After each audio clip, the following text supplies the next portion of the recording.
This is Histories and Mysteries. I'm Ashley. I'm Jessica. And I'm Rochelle. And on today's episode, I'm going to be talking about the maple syrup heist, and Rochelle is going to be talking about the history of creepypasta. Yep. Ooh. Mm-hmm. So I'm excited, one, to hear about creepypasta because I don't know much about, like, the actual story, like, the actual site. Yeah. And I'm also very excited to hear about the maple syrup heist because Cody said that it was on this, like, episode of Dirty Money, and so I'm very excited to hear about it ever since. Yeah, so I actually watched it on Dirty Money. Like, I watched that show, so thank you, Cody, for the recommendation. And I laughed my ass off almost the entire documentary. So I hope you guys can laugh with me. It's just so Canadian, and I love it. Yeah. It is wild. Like, I didn't know about any of this stuff, and it didn't happen that long ago. Well, and I think, like, on the first season of the show Riverdale, I don't know if do you guys watch Riverdale Yeah, at all? I have watched Riverdale.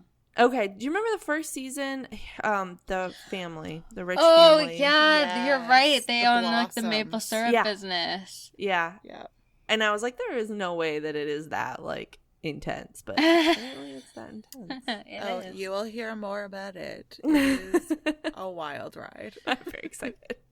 So, Ashley, I think you have an update for us. I do. So Jessica saw this article today and sent it to me. I don't know, for those of you that remember the episode where I talked about Lori Vallow and Chad Daybell, they were the ones that murdered Lori's two children and buried them in the backyard with the help of her brother.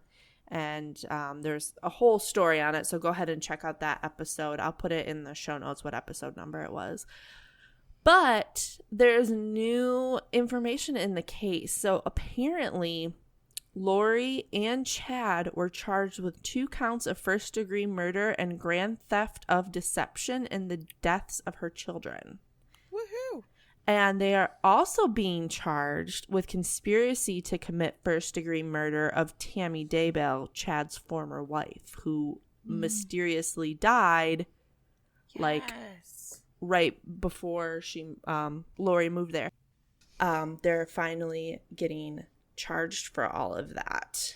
That makes sense. Yeah, and it said the Fremont County grand jury agreed, and there's a quote from the prosecutor that says, Fremont prosecutor Lindsay Blake and I believe all 3 homicides and the related financial crimes were committed as a part of a continuing criminal scheme. The unprecedented cooperation among law enforcement have been a model of cooperation and diligence. So, yeah. So, we'll see where it happens with that now. Hopefully, the kids and the wife will get some justice. Yeah. Amazing. Yeah. So, thanks for finding that, Jess. No problem. It was posted in a group that I moderate, so I'm like, oh, that's super fascinating. Yeah, that's awesome. Okay. So, the maple syrup heist. Yay. Yeah. Okay. And like I said, I laughed my ass off during this whole documentary. It was just wild. So I used the Dirty Money series on Netflix. It's just one episode, but I used it. And then I also used a website called The Culture Trip, and then also CBC News for my sources. So, it all happened in Quebec, Canada. There's this company. It is called the Federation of Maple Syrup Producers. And it's basically like the mafia cartel of maple syrup. Yes. Of course. That's amazing. So, how much do you guys think a barrel of maple syrup is worth? Like today? Yes. Well, maple syrup's expensive. Like, if you go to try and buy some in the grocery store, like pure maple syrup, that's expensive. Yeah. I'm going to say $500. I'm going to guess like $1,000. So, one barrel is worth $1,800. Oh my gosh. Which is 13 times the price of crude oil. Jesus Christ. That's Right? so expensive. People need their maple syrup. Yeah.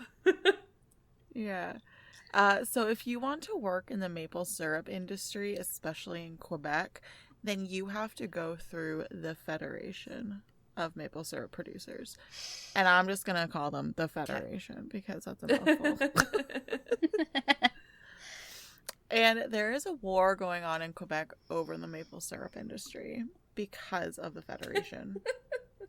There are people who want to be free from the Federation, and there are those that enjoy working with the Federation. Gotcha. So the goal of the Federation is to ensure that prices remain stable by enforcing extremely strict rules on its maple syrup producers. And they do this by having a quota indicating how much maple syrup can be produced each season. If there's an oversupply, it gets put in and stored in the strategic reserve, which is actually the backup maple syrup reservoir for the whole world. The whole world? Yeah. Why do I need a backup maple syrup reservoir? Because maple syrup is delicious. It is. I mean, you can't go wrong with that on some good waffles. Okay, maple syrup is the equivalent to the hot sauce in America. You put that shit on everything. Okay, so you know how we have, Jessica, you know how you can get like a can of like Heinz maple beans? Yes. Okay, so when I was in England for school, in the morning they would have tomato beans, and that's all I wanted was the maple beans. Yeah. We have like brown sugar beans that you can get, so I guess that'd be similar. Yeah, similar, but the maple beans are better. They're so like breakfast beans. Oh, I bet that would be really good. Mm-hmm. They're so good. So back to the Federation. In the low supply years, the maple syrup is released into the market. So a lot of maple syrup farmers were against the Federation because it basically forced them into strict rules and prevented them from selling their syrup anywhere. So what these farmers did was actually resort to selling their syrup on the black market. Oh. You want a kidney and syrup? Black market. So, yeah, they had to sell their shit on the black market because they were so against following the Federation's rules. But they wanted to get their maple syrup sold on their own terms. So, before the Federation, when it was a free market, a lot of people actually went belly up, and there was the lowest supply of syrup in 10 years. Oh, no. Yeah. Such a bad thing. And even though there are people who are discontented with the Federation, it's actually done a lot of good in the grand scheme of things because the price of maple syrup has gone up exponentially and there is now a surplus of syrup at the reservoir. Oh. Where, like, I'm what does this reservoir look like? It's just like a big warehouse and they're like giant white barrels. Okay. Let me see. Strategic reservoir of maple syrup. Like, I'm just picturing like an underground lake of maple syrup. Well, I 100% can't spell reservoir. The second thing that came up on my Google search was, why does Canada have a strategic maple syrup reserve? Yeah, so just type in strategic reservoir of maple syrup and it's the first picture. Okay. It's just like a big warehouse with giant white barrels everywhere. Oh, okay. Yeah, it's nothing fancy. It's honestly kind of like really... I think the word reservoir is like misleading because reservoir makes me think of like a caved, like underground lake that nobody can get to. Yeah, I resorted to calling it a reserve, not a reservoir. Oh, yeah, reserve. Yeah, but the documentary kept referring to it as a strategic reservoir. So the downside of the Federation is that the producers of the syrup work very hard for the syrup but those that work at the Federation earn the hefty salary. So those that are like just like making... the drug cartel. Exactly. See, this is the cartel of maple syrup. So like Riverdale had it right with the like maple syrup, everybody getting murdered. Yeah. Oh yes. This is there insane. A Pablo Escobar of maple syrup? Funny enough, my husband and I made that joke about one of the people in this. So that's very funny. Did you ever watch Narcos? Yeah, No. I love that show. Oh, Okay, it's so good, Rochelle. No, I haven't. Yeah, we only watched the first 2 seasons, but it's really good. Dustin and I watched a show called like Dark Tourist though on Netflix. Oh, yeah. And he like goes to a place where they do like Pablo Escobar like tours. Cool. That's such an interesting dynamic of a man, but we're Very... getting way off track now. But like honestly, watch Narcos. It's very interesting. Pablo Escobar was nothing what I imagined. So no, it's very. I was very surprised by how much kindness he did have, but then how like in the next breath he would like gun you down and your mother. Like it's crazy. And then it's just like the dynamics he had with his family, like he loved them through and through. Yeah. And then the next second he was like blowing up buildings. Like it's crazy. It was insane. And then like how much he loved his wife, but then he like cheated on her every other second. Yeah. It was insane. Oh, okay, off topic, but yes. Such a weird man. So bizarre. If you don't conform to the Federation, you can actually be fined. Oh. Like pretty hefty fines. And fun fact, there is a dude who is actually a maple syrup lawyer. He specializes in maple syrup law. Nice. Yeah, that is how intense it is in Quebec. It's insane. So in July 2012, a regular inventory check at the reservoir revealed an empty barrel that was meant to be full of syrup. Oh no! I know. The horror! The Federation's officials quickly determined that dozens of its barrels contained water rather than syrup. So that's a lot of money. Yeah. So on August 24th, 2012, so a month later, the Federation made a complaint to the police indicating there was a theft at their reserve warehouse and that maple syrup had been stolen. The problem with this is that maple syrup doesn't have a serial number and it can't be tracked and it can also be eaten. So that's a problem. Why did I just get like images of like Goldilocks and the Three Bears? It's like going through the syrup. That's such a dumb joke, but that's what came in my head and I don't know why. It's so funny. Even though they eat honey. I know. Oh, just imagine all the beavers with the maple syrup. Oh, yes. I feel like they didn't even steal it. They just like every time they had pancakes went in and took a little more. Imagine. Oh my goodness, that would have been insane. So sorry, I was just gonna say similar to, maybe I'll do this one time. There's this big like chocolate factory that they would like this like tub of chocolate, like melted chocolate, people would go in, it was like dripping, and so people would just go in and like get chocolate whenever they wanted, but it ended up bursting and like flooding the city and like destroyed the city. Holy shit. But, the same thing happened in like Halifax with molasses. Yes. Yep. Basically bowled down the city. Yeah. Maybe I was thinking of molasses and not chocolate.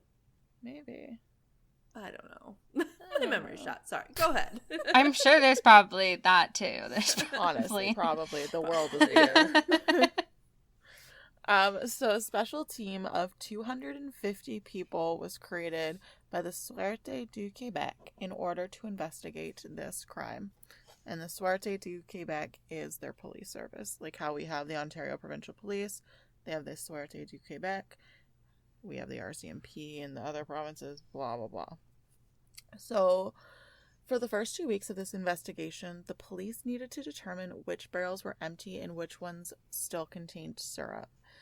And the investigators actually noticed something very interesting, that the barrels had rings of rust on them, which was odd because syrup wouldn't do that.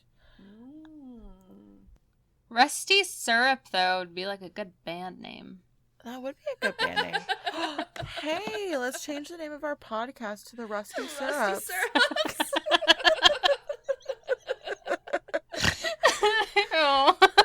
If we ever get merch, we're just definitely gonna have Rusty Syrups somewhere.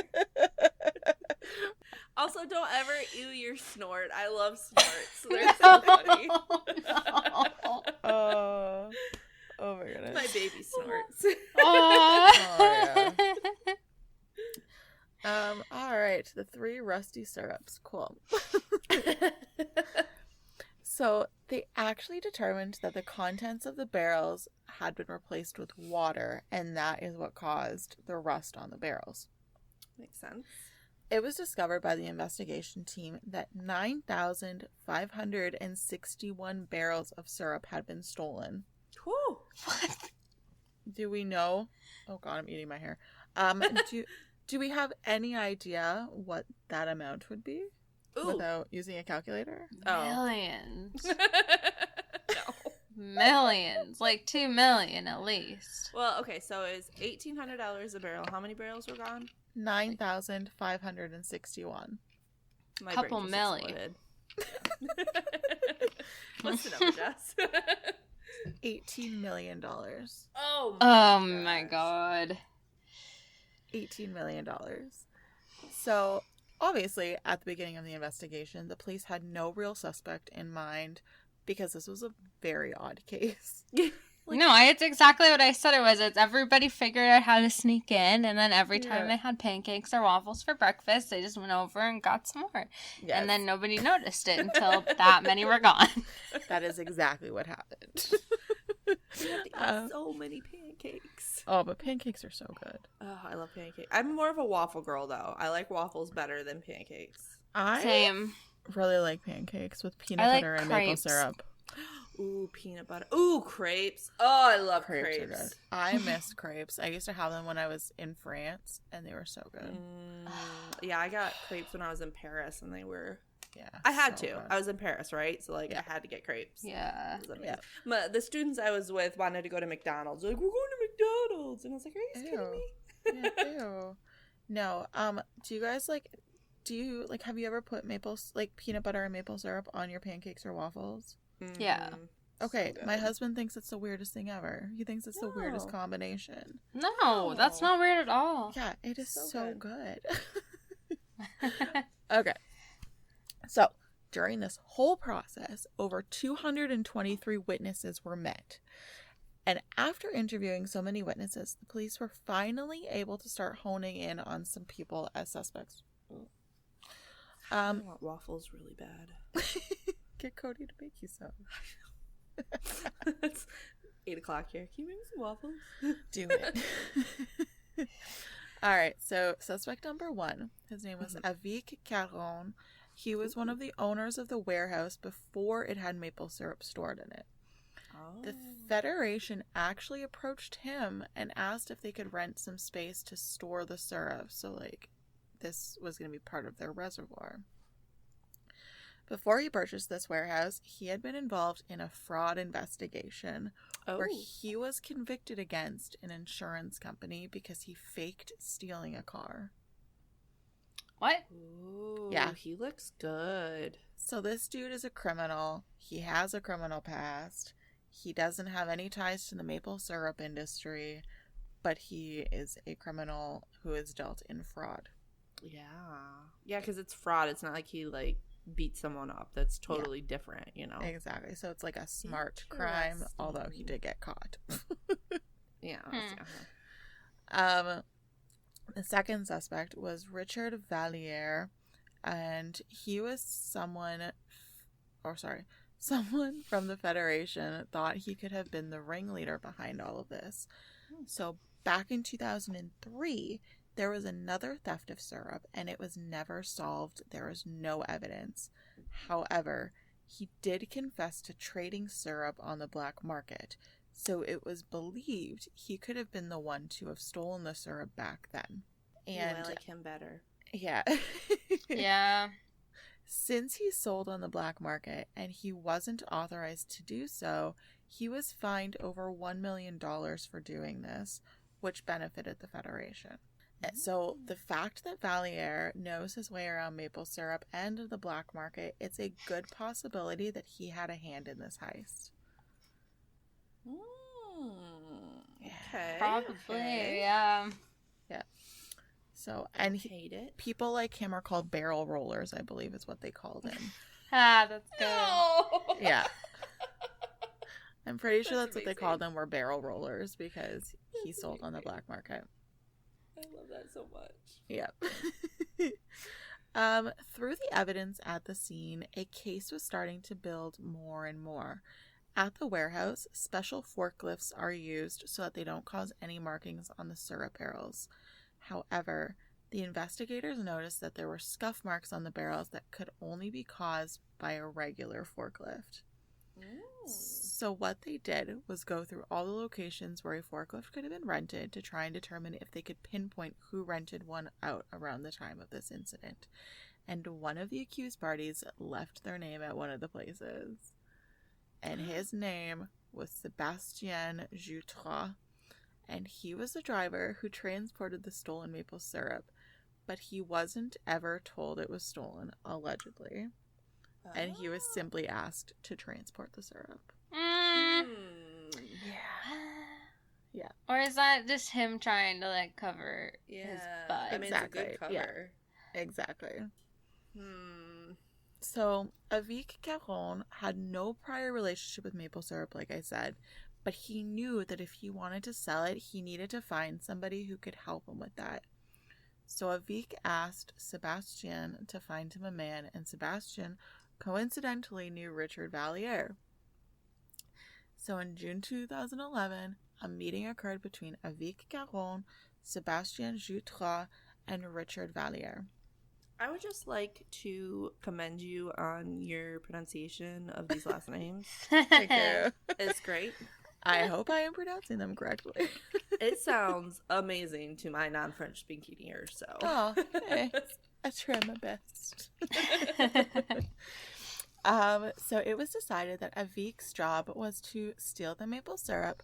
Richard's job was to transport it, transform it, and sell it. So they then decided that they were going to move forward with this plan. So basically what happened was barrels were first removed from the warehouse, and then new fake barrels were put in their place. So in order to do this, they had to ensure all of the barrels were painted the same way, had the correct stickers placed on them indicating they were Federation barrels, and then the syrup barrels were transported to another warehouse that was owned by Valliere. So it was very calculated, very 1, 2, 3. It was such a planned out, specific plan. Yeah. See, and I pictured it where they took the syrup out of the barrels and put water in it, but that makes a lot more sense to do it the way they did it. Yeah, I think I was kind of picturing the same thing, and they were siphoning the syrup out of the barrels. That's exactly what I thought too. But this is why we're not syrup smugglers, ladies. Yeah. Yeah, we wouldn't do very good at that, would we? No, we'd get caught siphoning because it would take forever. Yeah, so they brought the barrels to a sugar shack and then emptied them and then replaced them with water, and it was just crazy. So from and then the syrup barrels were transferred to another warehouse that was owned by Valliere. From there, the original barrels had to be moved to new containers, and the original barrels were filled with water and returned to the original warehouse, which I just feel is a lot of work, but whatever. Yeah. Then the syrup was sold by Richard Valliere to an Etienne Saint Pierre from New Brunswick, who transported the syrup to Japan, the US, and Germany.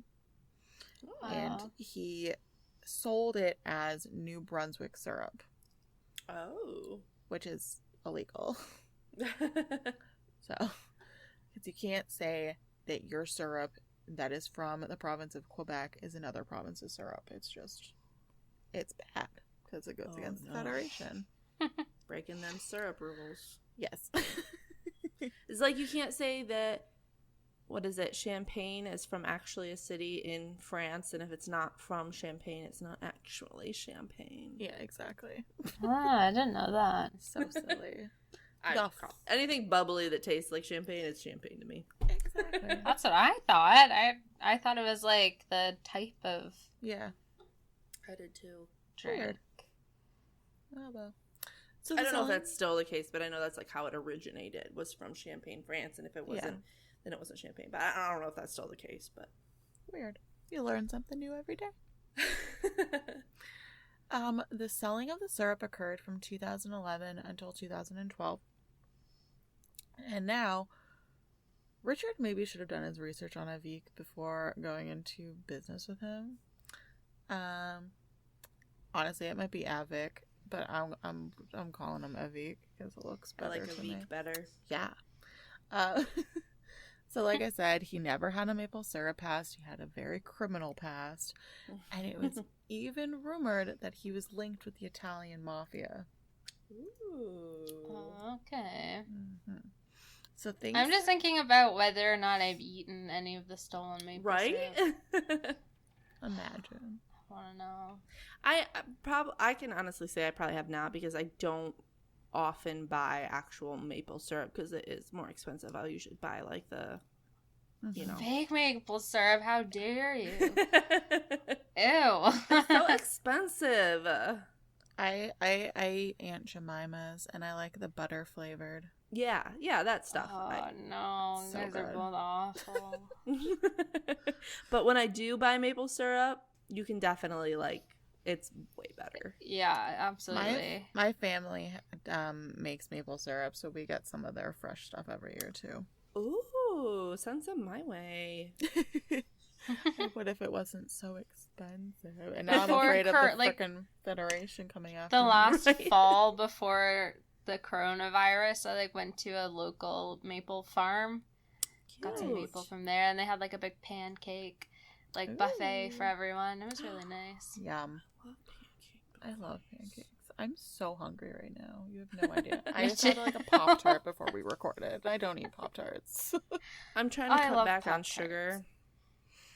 Ew. It's really hard. What is wrong with you? It's really hard. I eat a lot of sugar, especially when I was pregnant. All I wanted was sugar. So now I eat so much sugar, so I gotta cut back. See, all I wanted was salt when I was pregnant. I love salt. Probably didn't help my swelling situation. Things started getting very scary in this situation, and it was claimed by Richard that Avik said, quote, "I know where you live, and if he spoke out, he would be shot in the head." Oh. Yikes. It was alleged by Richard, after being threatened by an unidentified individual with a gun, he said that he obliged to buy the stolen syrup and replace it with water, and the jury was unconvinced. So our good pal Sebastian Jutras, the transporter, eventually testified against all the persons involved, including Etienne St. Pierre, our New Brunswick syrup guy. Ooh. Even though Etienne didn't belong to Quebec and didn't fall under the Federation's law, the fact that he was selling syrup that was produced in Quebec was illegal. So unfortunately, Etienne's property was raided and his syrup was all seized. They took his business paperwork, closed all of his bank accounts, everything. And the charges against these people were theft, conspiracy, and fraud. So after 26 arrests, eventually 3 men were found guilty in regard to the Great Maple Syrup heist. There are others that were also charged, but they weren't really that important to mention. So I'm also not going to mention them. So Avik Caron, he had to serve 6 years in jail with a $1.7 million fine. Richard Valliere, he had to serve 8 years in jail with a $10 million fine. and he was guilty of theft, fraud, and trafficking stolen goods. And then our good pal Etienne St. Pierre, he had 2 years of home imprisonment with a $1.03 million fine. Jessica, when you were in school, did you ever have, like, the French singer Etienne come to your school? Oh, I don't think so. But I was also, remember, like, a very tiny school up in northern Canada, like, up in northern Ontario, okay. so... Because it was, like, really common for schools around my area to, like, learn, his songs to, like, teach you French. And then he came to our school. No, I don't remember that at all. But like I said, like, we didn't really ever have that many guest speakers come to our school. Oh, okay. Because we were such a tiny school up in Sault Ste. Marie. So, wow, yeah. Yeah. Good oh, old Jessica, Northern you Ontario. went to school in Sault Ste. Marie? That was where I went to elementary school. Oh. It's on the border of Sioux, Michigan. Yeah, because I'm from Michigan. I know. I told you this when we first freaking met, woman. Well, I knew that you said that you had family in Sault It was Ste. Marie. kindergarten to grade 8 there. Oh. And then I moved to London for 4 years. Oh, and you're saying London as in London, Canada, right? Yeah, London, Ontario. Yeah. Yeah. Yeah, who needs London, England? You have London, Ontario. I think we have a Paris, France. Wow. Paris, There's Texas. a Paris, I was gonna Paris, say there's Ontario, a Paris, too. Texas. Is there? Yeah. Yeah. Good old Paris, Ontario.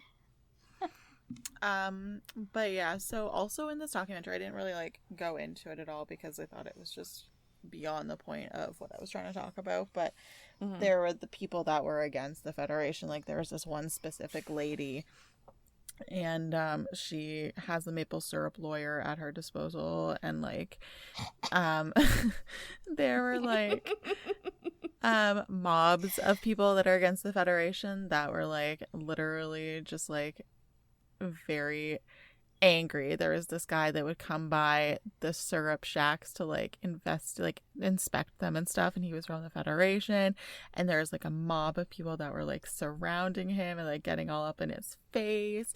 And this one lady has like been in the newspaper, she's been on the news, she's been charged like hefty fines because she won't shut her sugar shack down. What is a sugar shack? It's like Where you make the maple syrup. Where they make the maple syrup. Oh. Yeah. So it's just really funny. And like, I feel bad because it's like her livelihood, right? And like they're making it so she can like never retire. But it's just interesting that that's even a thing. But Such a fun story. Right. I was laughing my ass off the whole documentary. It's like as if this is a thing right now. So what do you guys think? Like, do you think the Federation is good or bad? Like, is it just for commercial sellers? Is it like for everybody who does maple syrup? I'm pretty sure it's for everybody that produces maple syrup in Quebec. In Quebec, specifically just Quebec, because the guy from New Brunswick could sell maple syrup, but the fact that he was selling maple syrup that was produced in Quebec, that's illegal. So, but I mean, I don't know. I'm not in the business of maple syrup. I don't know what's good to be a part of and what's not good to be a part of. Yeah, and like I see the good and bad in it because like I mean they've raised the price of maple syrup, so like it's obviously like a good thing, but right at the same time the people that want to like make their own money and make whatever supply they want, they can't do it. So right. And I think it's silly that they're heftily fining people like over $1 million. It's insane. Yeah, that's a bit much. Yeah. So, I don't know, but I thought that was a fascinating story, and thank you, Cody, again for the recommendation. But I like that a lot. Yeah, that was good. great. Yeah, good. Now I'm excited to hear about the creepypasta because I know like nothing about it other than Slender Man. What's from it? So I felt like a real journalist doing this one. Like I did some real writing here. Ooh. So this week I want to talk about the history of the internet's spookiest trend, the creepypasta. Ooh. So have either of you come across a creepypasta in your pasta? Just Slender Just Man. the Slender Man. And then is Just the Slender Man. elevator game from Creepypasta? I think it is too, yeah. Oh, well, There's a lot of them that are technically creepypasta. But what is a creepypasta? The Urban Dictionary definition is that it's essentially an internet horror story or a myth passed around other sites to frighten readers and viewers. The word creepypasta comes from the term copy pasta, which is copy and pasted text. So I read an article that was arguing that you should say it copy pasta, and so creepy pasta, but everybody calls it creepypasta because it's sounds better. Creepypasta. Yeah. So the sources I used were a Vengage article by Sarah McGuire, a Medium.com article by a writer called Fantastic. Ooh.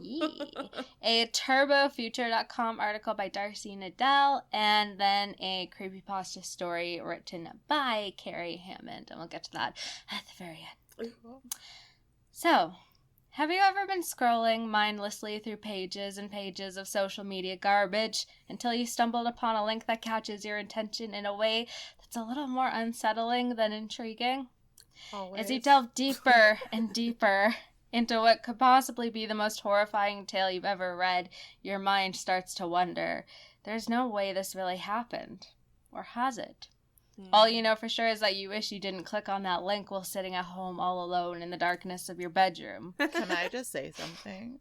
I was researching La Llorona today, and holy guacamole, it was the middle of the freaking day, and I am reading these creepy ass stories of this freaking willowy spirit lady who's killed her children and wails for them. And middle of the day, my child is sleeping in her swing, and somebody got her a unicorn squishmallow, and it's kind of beside me, and out of the corner of my eye, I just keep seeing the horn of the unicorn, and I think somebody's in my house. And then we still have a Christmas wreath on the front of our door because we're whatever, we never take it down because why not? And so it just it kept banging against the door as well, and I just oh my god, I thought it was terrifying. So the scariest thing that ever happened to me was after I watched a scary movie on my own in my university dorm room in my first year of university. And I was sitting on my bed, and then I had a poster up above my bed, and I was watching, I don't remember what it was, but it was a creepy movie. And then I went to bed, and I woke up because my poster fell on me. And it scared me so bad. It just makes your heart stop. It does. Sounds like you've come across one of these so-called creepypastas. Whatever the tale may be, good luck sleeping tonight. I got really into this. I love it. Creepypastas have been popping up around the web for quite a few years now. Rumor has it that the very first iterations of these spooky little stories began emerging on the web back in the 1990s in the ever-annoying chain emails of the past. Oh, gosh, I haven't thought about those in years. Oh. I just remember, my mom and, my aunts, my uncles, constantly, sending those to my email back then. Forward this send this to 50 other people. Yeah. Yes. Sometimes I see those still on Facebook, and I don't believe in them per se, but I always share them. But I share them with just myself. That's a good trick. That's my loophole. I don't... It's what if? What if? Yeah, I don't want to die, but I also don't want to force anybody else to die, so I'll just share it with myself. So then I'm sharing it like it says to do, but nobody else has to see it. If I ever see that, and I start reading the first few lines, and I know it's gonna be one of those things, I just stop reading the whole thing, so that I don't actually know what's gonna happen. Yeah, and then I just scroll past it. So that's where they are said to kind of originated, but what makes them stand out is the vast amount of popularity they gain traveling from site to site. They have become sort of an internet archive of urban legends that have many readers questioning if they are in fact true stories or just brilliant works of horror fiction. What makes for a good creepypasta story? What is it about this trend that has millions of people questioning the tiniest sliver of a chance that they could be real? What are the dangers that come along with having this kind of content so widely available to anybody on the web? Why do I love them so much? Why does anyone want to voluntarily spook themselves out?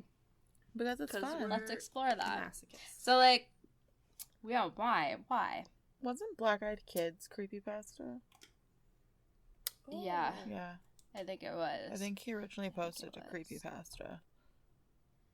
Ugh. I think you're right about that. So gross. So, before we kind of get into the history of creepypasta, I wanted to talk about, like, why people like to be scared. Because I know, like, talking with you two now, like, Jessica, I feel like is a lot like me. And we kind of, like, search out those kind of things that are creepy, whereas Ashley's like, no, thank you. I like fake scary. Anything that's, like, real, I don't want to mess with because I would be the one that would get, like, a demon attached to me and be in The Exorcist or something. So why do you think that? Because I have really bad luck. Okay, Rochelle, you're a video gamer. Have you ever played Until Dawn? No, but I have heard about it. It is terrifying. I couldn't even get through the first, like, 20 minutes of the game. I think it took my me, favorite, like, 4 horror hours. game is Layers of Fear. Oh. See, I like so that kind of good. stuff, and I love scary movies, and my favorite scary movies are, like, Hauntings or Exorcists. I don't really like slashers. They kind of bore me. You know, I'm fascinated with, like, serial killers and stuff, but if you take me into a haunted house and say you want to do a seance, no, thank you. I'm not messing with that. No, but Ashley, Until Dawn is like a jump scare game. Ooh, I love where those. shit like pops out at you, and they have the creepy music to go behind it. Oh, I so love that. I even like muted the sound so that I wouldn't get like creeped out because the music intensifies when something is about to happen. Oh, yeah. And so I even muted the sound to try and like get through this game, and I had to stop the game every 10 seconds because I was having such bad heart palpitations. And then I eventually just uninstalled the game. I'm like, I'm apparently not ever getting through this. Well, that's like one of the things with the Paranormal Activity movies. You know, like one of the scariest things about that was watching, they'd fast forward the clock and then they'd slow it down when something was about to happen. Yeah. So you would like know something was coming. That's like the scariest part, was that anticipation. I hate it. Yeah. It's horrifying. Anyways, I must admit that I myself am one of those weirdos that loves nothing more than to watch scary movies in the dark, read scary stories by myself, and drag my boyfriend along to a multitude of haunted houses each Halloween. It should also be noted that my jobs consist of working in a supposedly haunted hotel and telling ghost stories by lantern light to the tourists of Kingston, Ontario, my hometown. All that being said, there are real scientific reasons behind why one might enjoy that feeling of being genuinely creeped out. Mm-hmm. A Psychology Today article by Dr. Christopher Dwyer lists the 5 main reasons people tend to enjoy invoking the sensation of fear upon themselves. So before we jump further into the creepy world of creepypastas, let's talk about why anyone would want to read one in the first place. Yeah. So reason number 1 is called the safety net. And I think this is kind of like what you were talking about, Ashley. When we get scared, our bodies will automatically put us into a state of fight, flight, freeze, or fawn. Our brains have adapted to become very good at activating one of these 4 modes when it senses fear as a way for us to cope with that sensation. If we are able to be in a setting where we can get a so-called safe fright, our brains are able to analyze the situation quickly enough to tell our bodies that we aren't actually in any real danger. So then our bodies can calm down and we can enjoy the little rush of adrenaline and suspense that usually comes before the frightening experience. That's where I like to live. That's my little box. I like that area. In the net, in the safety net, where you know that you're like, yep, good. It's not actually real. There's not going to be any ghosts that come home.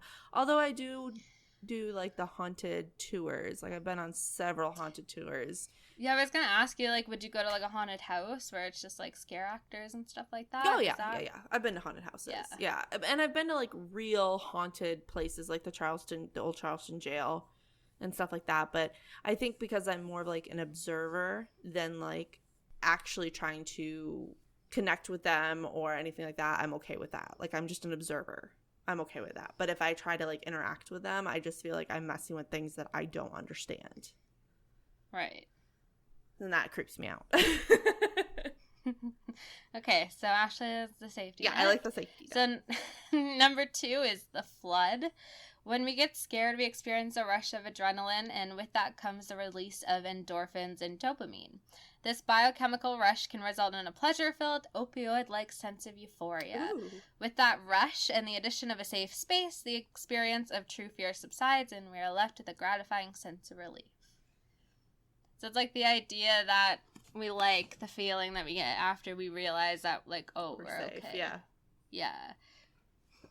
So number 3 is self-satisfaction.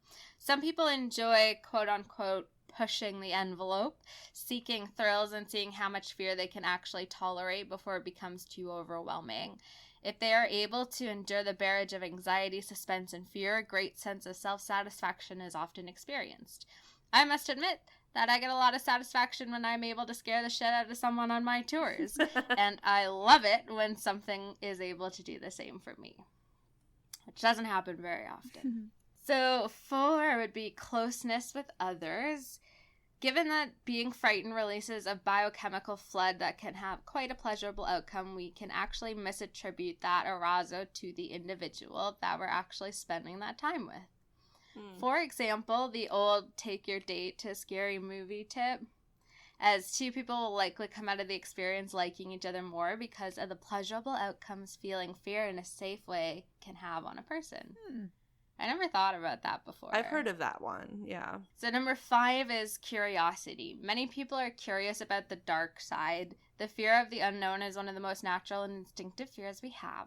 Our world is easier to navigate when things make sense to us, and of course some people would take that as encouragement to go and research even deeper into the unknown, like us 3 ladies are doing on this podcast. Anyways, back on topic. The first creepypasta, so the very first one ever. Looking back through the short history of the internet as we know it today, the very first creepypasta is a little story called Ted the Caver. The Caver. Either of you ever heard of that? No. Because I did not know of this one at all. Sounds creepy. I don't like it. Yeah. Yeah. I'm in a tiny dark closet right now. So it's like a cave. Just the caver. The story follows Ted and his small group of friends as they traverse a local cave, which ends up getting increasingly horrifying the further they go, eventually ending on a cliffhanger in which the reader is left to believe that Ted has died.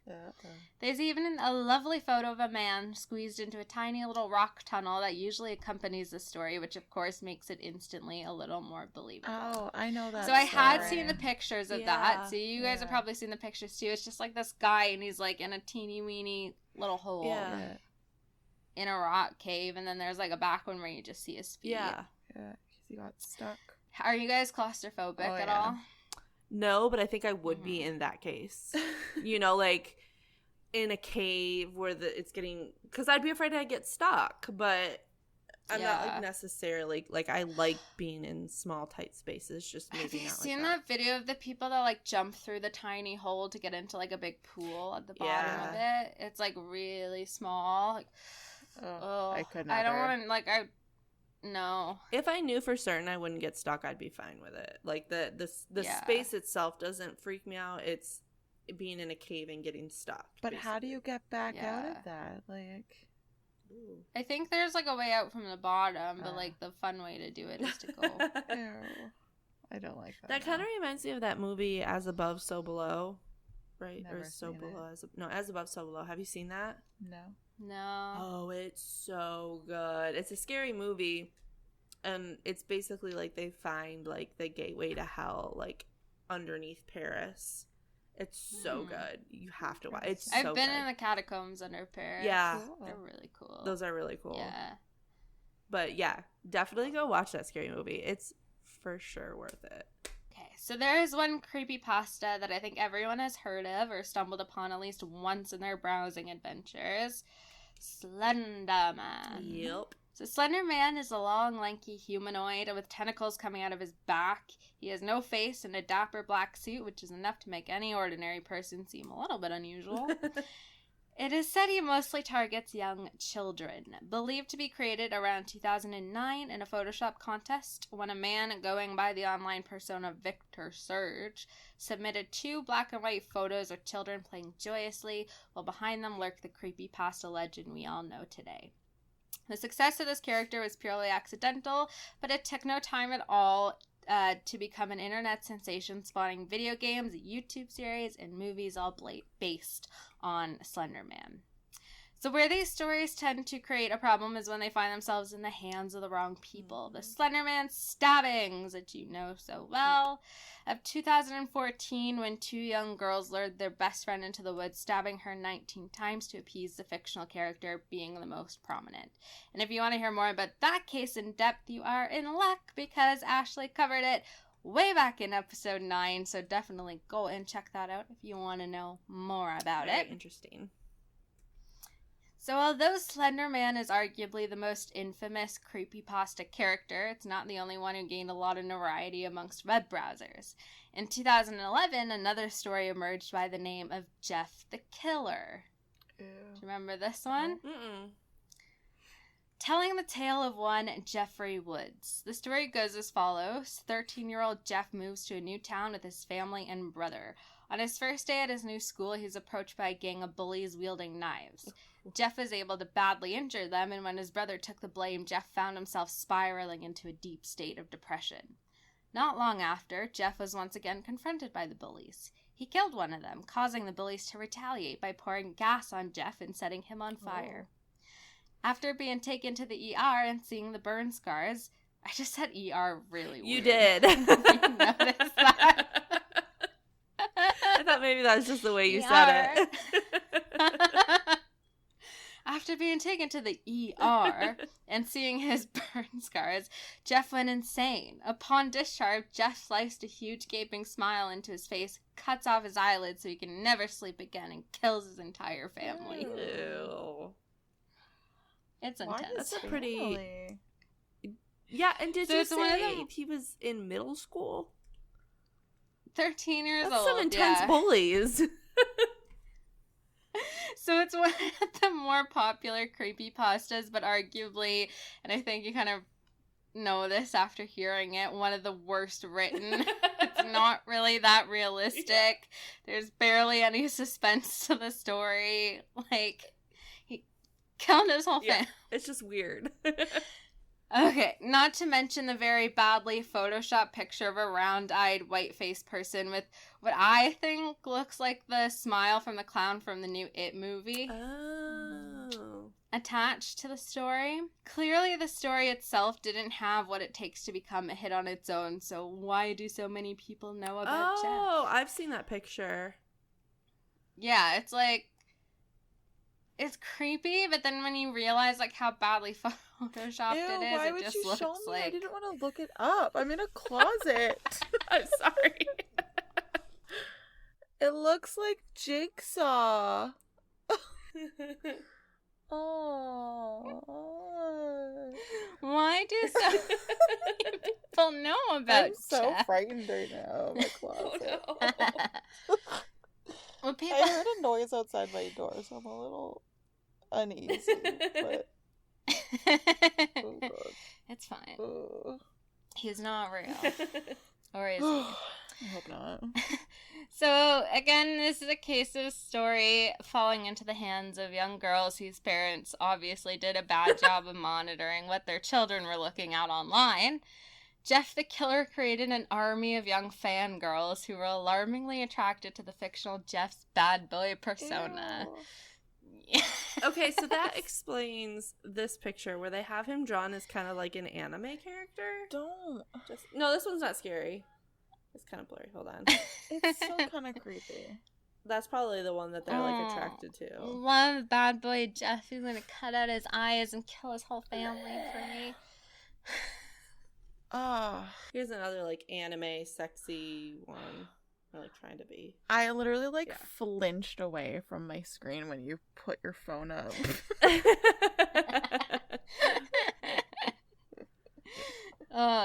Yeah. So I remember like people like sharing that around Facebook, like trying to spook people out. Yeah. Although the talent Jeff is a little outlandish to be believed by the majority of folks who stumble across him, there are still some earlier creepypastas that teeter on the verge of being believable just because they were based on already existing urban legends. Like Polybius, which concerns an old 1980s video game that is said to be part of a government-run psychology experiment, and the Bunny Man, who is said to wander the D.C. and Maryland areas attacking people with an axe while donning, you guessed it, a bunny costume. Oh. Ew. Creepy. No thanks. My mom found a picture the other day of me basically in front of one of those like old mall Easter bunnies. How creepy it is. I hate this whole story. I used to be so afraid of mascots, like any sort of them. I would just freak out anytime I saw them. You hated mascots. You hated the Tooth Fairy. Oh yeah, I forgot I told you guys that. I was just suspicious from A1. So funny. I'm trusting anything. Poor parents probably trying to do something like cute and nice for you, and it like freaks you out that like every other kid would love. Yeah. My parents are gonna be listening to this and laughing at that for sure. Both my parents listen. Nice. Aww. And my grandma too. Hi, so. Rachel's parents. Hello, all. So nowadays there are websites that alone serve the purpose of hosting pages and pages of creepypasta stories. When they used to be a random pop-up in someone's email account, they were automatically seen as more believable because no one could easily trace their origins or find any mention of an author. That makes sense, yeah. Yeah. So what makes a great creepypasta? Sarah McGuire from Vengage.com took it upon herself to figure out just what it takes to make a successful and spooky creepypasta. She read a sampling from 72 of the top creepypastas across 4 of the most popular creepypasta sites to gather her data. So she went deep into what makes one of these stories good or not good. She found that the most successful stories had 7 common themes across the board, although not every story uses every one of them. Okay. They are, number 1, a first-person narrative. Mm-hmm. So, like, it's like the person talking is the one that it happened to. Mm-hmm. Number 2, a murder. Okay. Number 3, a cliffhanger ending, which I think is the thing that, like, frustrates everybody, but, like, also keeps you coming back. And like people talking about it, like, what do you think happened? What do you think happened? Yeah. 4, a monster or other supernatural being. Mm-hmm. 5, a creepy video. Oh. 6, some sort of unexplained phenomenon. And 7 is a creepy image attached to it. So like that Jeff the Killer one or the Ted the Caver one. Ashley. Or the Slender Man ones too. Out of those 72 top stories, she found that there were 10 in particular that seemed to feature the most across multiple sites. So because this is creepypasta, I want you two to tell me on a scale of 1 to 10 noodles how interesting these titles sound to you. What type of noodles? Whatever one is your favorite. I like penne. Probably like something little and easy, like penne. I love penne. Let's do penne. Penny's good. Yeah, okay. Penne. So the number 1 was called The Russian Sleep Experiment. Oh, I hate that Oh, one. I've heard of that. 10 noodles. I hate that one. Ugh. That one is So right away creepy. we're like, no. Yeah, I'm giving that one like a 9 or a 10. Do you think it would be just as creepy if it was like another country's sleep experiment? No. Russians are scary. The Canadian slave experiment. Yeah, that would be like the nicest. They'd just be ever. like, here's a nice fluffy bed for you. Have a nap. There's our experiment. Here's some maple syrup. Pancake breakfast in the morning. Number 2. Squidward suicide. Can't even say it. Oh gosh. -2. Yeah. Squidward suicide. No, it's like really undercooked pasta. Yes. Number 3, the rake. Like a 3. 3 yeah. noodles. I was literally gonna say 3. Yeah. Yeah, good. 4 is just called psychosis. Ooh, 6. Oh, 2. Okay. Sorry. Too big. Wait, so 10 is the scariest, right? Yeah. Yeah, okay. Yeah. 5, abandoned by Disney. Oh, I've heard that one. That one's really creepy. I enjoy that story a lot. I have no idea what that story is about. How, by the title, how many noodles would you have to burned read that, by or Disney? Would you give Abandoned. abandoned by Disney? Burned is worse. Yeah, Man. burned I feel is way worse. Yeah. By the title, I would do it like 1 noodle or negative noodles. Yeah, that's not that scary. No. Oh, noodles. 6 is called Smile Dog. It's still flour. Yeah. 7, Candle Cove, which doesn't sound scary to me. That just sounds like Yeah, fun. negative. Sounds like a nice romantic Pirate. story. Yeah. Yeah. 8 is called No End House. Probably like a 4.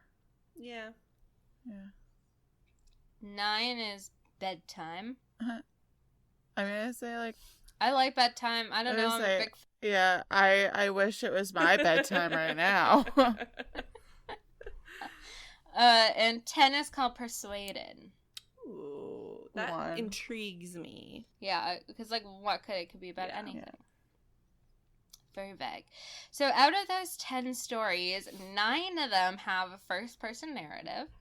8 of them have something supernatural. 7 have 7 include let me go back. 7 include unexplained phenomenon. 6 are accompanied by a creepy image. 5 involve a murder, and 5 involve a cliffhanger. Ooh. So by calculating how many of those themes are found within each of the top 10 stories, Sarah was able to create what essentially is the equation that adds up to the perfect creepypasta Ooh. story. Or the stories that tend to be shared the most use no less than 2 of those themes and no more than 6, making 4 the optimal number. Why do I just always forget to talk at like some point? I do this in my tours too. Sometimes I'll get to a point where I'm just like, I know you can't understand what I'm saying. She really calculated this, man. Yeah, and there was a whole like infographic, like whole big chart thing. I was really impressed. So now for a dramatic reading of one of my Ooh. favorite creepypastas. Do you still want to participate? Yes. Okay, we can like go back and forth. If you Google search and rescue woods, and there should be like a creepypasta site that it's on. Yeah. And there's 8 parts, but we're just gonna read part 1. Part 1. Yeah. I do not wish to participate. I wish to be entertained. So entertain me. All right, ready? Yes. I wasn't sure where else to post these stories, so I figured I'd share them here. I've been an SAR officer for a few years now, and along the way I've seen some things that I think you guys will be interested in.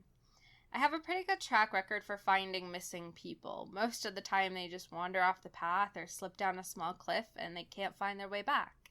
The majority of them have heard the old stay where you are thing and they don't wander far.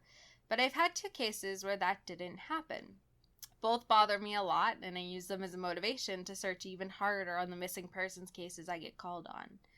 The first was a little boy who was out berry picking with his parents. He and his sister were together, and both of them went missing around the same time. Their parents lost sight of them for a few seconds, and in that time, both the kids apparently wandered off. When their parents couldn't find them, they called us, and we came out to search the area. We found the daughter pretty quickly, and when asked... Oh, gosh, I suck at this. We found the daughter pretty quickly, and when we asked where her brother was, she told us that he'd been taken away by the bear man. She said he gave her berries and told her to stay quiet, that he wanted to play with her brother for a while. The last she saw of her brother, he was riding on the shoulders of the bear man and seemed calm. Of course, our first thought was abduction, but we never found a trace of another human being in that area. The little girl was also insistent that he wasn't a normal man, but that he was tall and covered in hair, like a bear, and that he had a weird face. That's fucking rude. He had a weird face. We searched that area for weeks. It was one of the longest calls I've ever been on, but we never found a single trace of that kid. The other was a young woman who was out hiking with her mom and grandpa. According to the mother, her daughter had climbed up a tree to get a better view of the forest, and she'd never come back down.